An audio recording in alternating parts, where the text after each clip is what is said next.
ঢাকা বিশ্ববিদ্যালয়ের চারুকলায় চলছে শরৎ উৎসব। আর সেই খবর জানাতে এই মুহূর্তে সরাসরি যুক্ত হচ্ছেন সহকর্মী প্রমা চৌধুরী। প্রমা, এই মুহূর্তে বকুলতলায় সাংস্কৃতিক কি আয়োজন চলছে?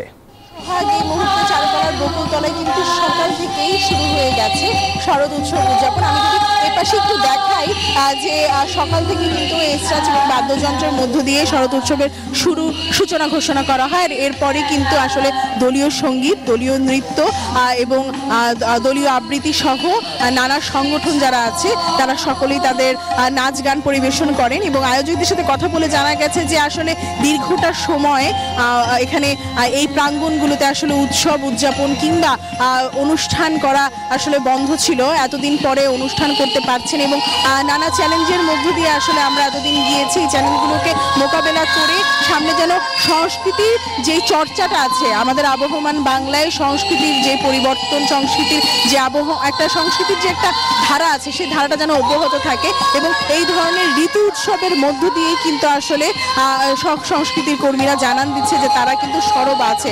আর বাঙালি এখনো কিন্তু সংস্কৃতিকে ভালোবাসে দেখেই তারা সকলে এখানে এসেছে। এবং আয়োজকরা বাদে এখানে যারা দর্শক তাদের সাথে আমি কথা বলেছি এবং তারা আমাকে জানিয়েছে যে আসলে এতদিন উৎসবে আসতে পারেনি কিংবা এবার আরেকটু দেরিতে শরৎ উৎসবটা শুরু হয়েছে বা শরৎ উৎসব করা হয়েছে।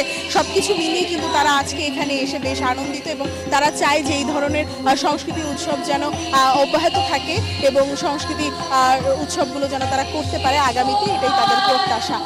এই ছিল আমার হাতে পাওয়া সোহাগ সর্বশেষ খবরাখবর।